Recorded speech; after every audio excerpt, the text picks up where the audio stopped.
هلا والله شباب، شلونكم؟ ان شاء الله بخير. اتمنى تكمل المقطع الى خير وتركز بكلامي خطوه خطوه. عندي كم دليل راح اشوفك اياه وبعدها انطينا رايك بالتعليقات. تعالوا اسمعوا هذا المقطع. نور يقول اني حسابي ما بدلته من بدايه اللعبه لحد الان. خلنا نشوفكم المقطع وبعدها خلنا نشوفكم شيء ثاني. للأسف يا شركة ببجي موبايل 150 بند 10 سنوات بياكلهم نور جيمر من التيك توكر بسبب هذا الشيء. شوفوا ليش. هون منوك الأول، هذا خصمي يا شباب، كان على اللايف هو منزل هذا الفيديو مش أنا.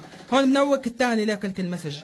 هلا شوفوا لي هلا النطة اللي بنطة بذمتكم، هذا واحد بيلعب على توب بينط نطة هي واف بي بي، والله مالك بأختها يا أخي. شوفوا ليش. انا ما بحب الدراما يا شباب، بس العالم بتنزل علي فيديوهات كرمال المشاهدات، بس لازم وقت ترد. شوفوا لي هذا الخصم، شوفوا بذمتكم في حدا بيواجه واحد على اليسار؟ يسار يا اخي، روح على اليمين، على اليمين، روح لهون واجهني، ليش جاي لهون؟ على المانو طبيعي يا اخي، مين الطبيعي لكان مين؟ بدكم تكون نوب يعني حتى تكون طبيعي؟ شوف شلون هون ببندني 10 سنين، يا سبحان الله. شوفوا شوف يا شلون بندني.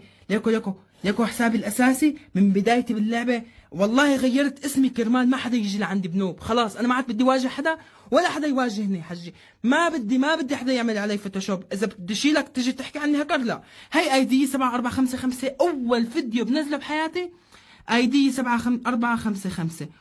وبتمنى من كل التيك توكر اللي عم تنزل علي فيديوهات اتركوني بحالي يا اخي، اتركوني لاقيكم محتوى. مثل ما شفتوا شباب، قال من بدايه اللعبه لحد الان انا ما مغير حسابي، وهذا الايدي قدامكم. الحكي حلو. راح اشوفكم مقطع هو اقدم من المقطع اللي ناشره. عنده لا يوجد ضرر. ركزوا وياي بالمقطع، ركزوا وياي بالمقطع حبايب. شوفوا، لاحظوا هنا لا يوجد ضرر. شوفوا هاي لا يوجد ضرر، وانتبهوا لي على الكل مسيج ونفس السكن مال ايوجي. تعالوا نشوف المقطع الثاني. شوفوا اخوان، هذا المقطع الثاني نزله جديد.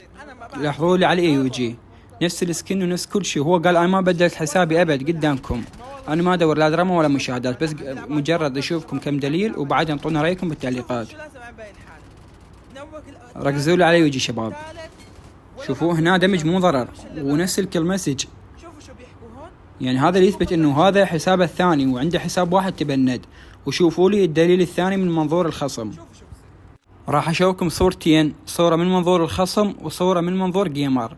من منظور جيمر عنده سكنات وكامل. من منظور الخصم منزل كل سكنات، بس نور جيمر ما عنده سكنات. لاحظوا لي هاي من منظور نور جيمر، هو منزلها بقناته. شوفوا لي سكنات كاملة والخصم ضده. تعالوا اشوفكم صورة من منظور الخصم. هاي من منظور الخصم. لاحظوا لي الخصم منزل كل سكنات اللعبة تمام. شوفوا لي حتى عدة سكنات تطور. وشوفوا لي نور جيمر ما عنده لو سكين. خلاص يا شباب، هاي قدام عينكم. انا ما جاي لا ادور دراما ولا مشاهدات، واصلا انا مو بحال اليوتيوب ولا بحال النشر. انا ما عندي اي غايه بالمقطع، بس حبيت اشوفكم كم دليل شفته بعيني. وانا من اقدم الوعي باللعبه، واللي السبب اللي خلاني ما انشر هو امكانيتي. كان حالي حال بقيه المشاهير اللي هسه جاي ينشرون، وانتم شايفين لعبي بالقناه، يعني ما يحتاج اقول لكم. وهذا اخر مقطع انزله يخص هذا الموضوع. والحمد لله انا لا بحال مشاهدات ولا اليوتيوب معيشني ولا غير. انا الحمد لله عندي امكانيه وخير من الله. وراح اوفكم ويا لقطات بسيطه من لعبي لحد ما اتعود لجهازي وادبر لي سيرفر قوي. لان صراحه الشباب اني تقييمي 4 نجمات والسيرفر بعده ضعيف. لحد ما القى حل هاي المشكله وراح اشوفكم لعب اقوى. واللي يريد كود الحساسيه او الاعدادات يلقاها بقناه التلي، الرابط بالوصف. وتحياتي للجميع.